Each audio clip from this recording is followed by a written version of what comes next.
O desgoverno Lula 3, ele não tem esse número aí, Lula 3, só porque esse é o terceiro mandato presidencial do Lula. Não. Nós acabamos de descobrir que o 3 do desgoverno Lula representa também um dado alarmante. A cada mês, em média, 3 vezes mais pessoas são registradas como moradores de rua, segundo um levantamento inédito que foi feito por quem? Pela Gazeta do Povo. Sim, gente, é isso mesmo que você ouviu. O governo Lula 3, nesse governo, a cada mês que passa, 3 vezes mais pessoas estão nas ruas, passando necessidades, tendo que depender da solidariedade de outras pessoas ou então de assistência do governo para sobreviver. Analise aí comigo os dados que eu vou passar para vocês, que são simplesmente assustadores e alarmantes. De janeiro de 2023, quando começou o governo Lula 3, até agora, recentemente, metade desse ano, julho de 2024, o número de famílias vivendo nas ruas do Brasil passou de 194 mil para 291 mil, o que foi um aumento aí de praticamente 100 mil pessoas, 100 mil famílias, de mais de 50%, segundo dados do próprio Ministério do Desenvolvimento Social. O Lula pode dizer que, em pelo menos uma coisa, ele supera o governo Bolsonaro.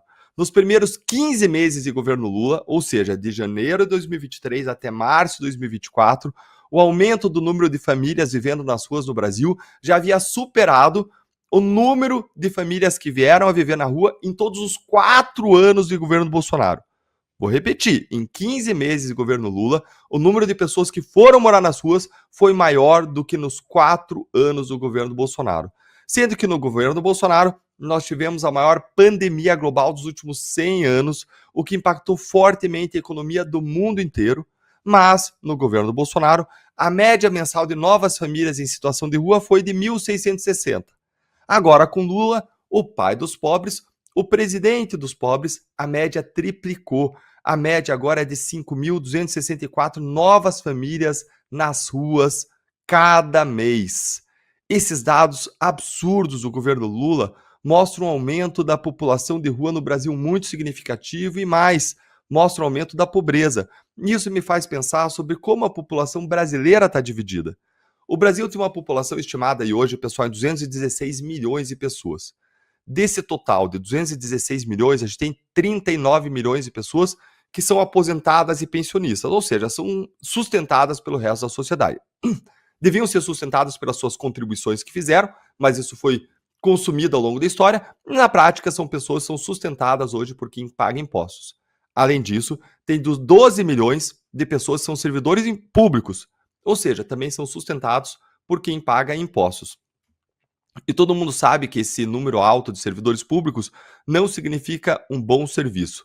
Num levantamento da Organização Internacional do Trabalho, mostrou que países como Estados Unidos, México, Argentina, Uruguai, Chile, eles têm até proporcionalmente mais servidores do que o Brasil, mas os serviços prestados em todos esses países é muito melhor do que o nosso, que é considerado o serviço público de pior qualidade dentre todos esses países, segundo o levantamento feito pela organização The Global Economy.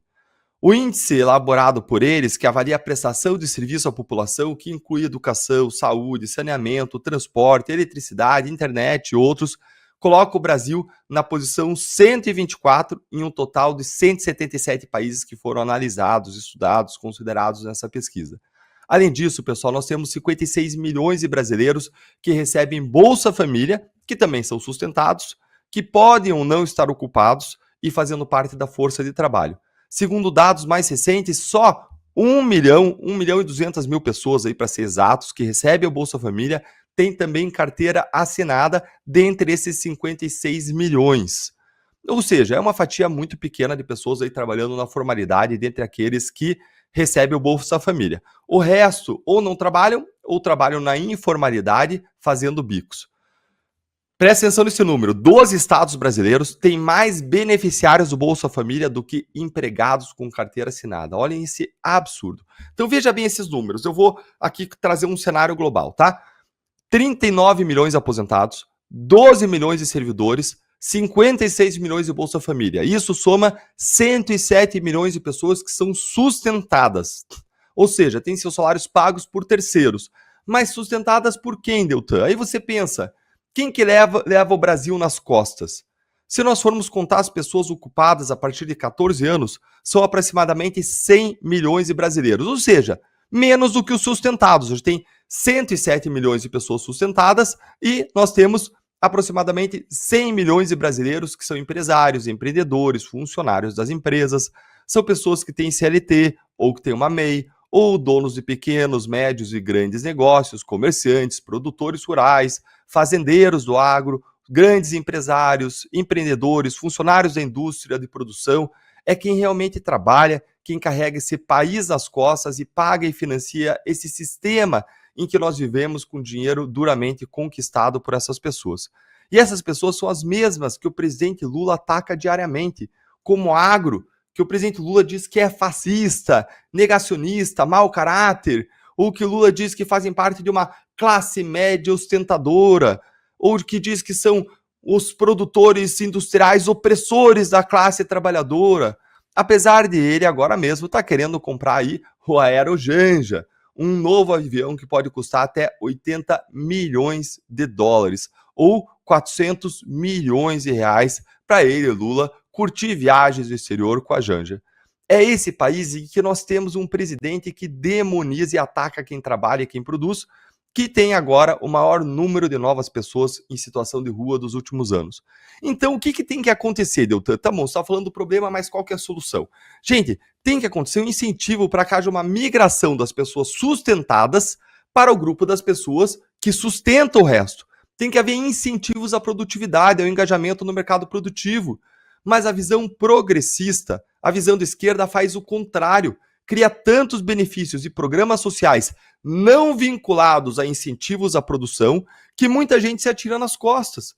Programas sociais são super importantes, mas eles precisam estar vinculados a incentivos para a pessoa trabalhar, para ela produzir, para ela sair da situação de ser sustentado, recebedor de impostos, para o Estado, para a situação de pagador de impostos, de alguém economicamente ativo. A pessoa pode até receber um peixe enquanto ela não sabe pescar, mas ela tem que ser incentivada para ela passar a pescar o seu peixe. O Thomas Sowell, nesse livro aqui, ó, Os Ungidos, ele faz uma análise dos programas sociais norte-americanos no momento ali que eles fizeram uma guerra contra a pobreza. Aconteceu isso aí nos Estados Unidos, na década de 60, pelos governos de esquerda, democratas, Lyndon Johnson, o Kennedy, e a propaganda que eles fizeram é que eles iam gastar muito com programas sociais, mas isso ia retirar as pessoas da condição de dependência do Estado. E depois os custos iam diminuir. E qual que foi o resultado? Antes dessas políticas e programas sociais, a pobreza vinha caindo. Depois, a dependência das pessoas do Estado aumentou para que essas pessoas saíssem da pobreza. O que aconteceu foi que o número de pessoas recebendo assistência mais do que dobrou entre 1960 e 1977. Os benefícios sociais aumentaram 8 vezes entre 1965 e 1969 e aumentaram mais de 20 vezes até 1974. O percentual que eles investiam em assistência social pulou de 8% do PIB para 16% do PIB. Dobrou entre 1960 e 1974. Isso mostra que os programas de assistência social dissociados de incentivo ao trabalho acabam gerando mais o quê? Mais dependência e não menos. Pensa comigo. O Bolsa Família não pode ser um tudo ou nada. Ele tem que reduzir progressivamente seu valor conforme a renda da pessoa aumenta, para que exista uma vantagem para a pessoa trabalhar. Mas se quando ela trabalha, ela perde automaticamente todo o benefício, não tudo ou nada, dá elas por elas. Aí ela vai preferir viver do Bolsa Família e não trabalhar, ou ter um salário equivalente ao Bolsa Família trabalhando. Você acha que ele vai preferir ganhar o mesmo dinheiro trabalhando ou sem trabalhar? Claro que sem trabalhar, ou trabalhando na informalidade e aumentando sua renda, dá elas por elas. Então, esse sistema, é claro, está na cara que ele não funciona. Mais ainda, voltando para a questão da situação de rua. O Iago Martins, ele estuda o tema das pessoas em situação de rua hoje lá na Acton University, nos Estados Unidos, e um tempo atrás ele publicou esse livro aqui, ó, chamado A Máfia dos Mendigos.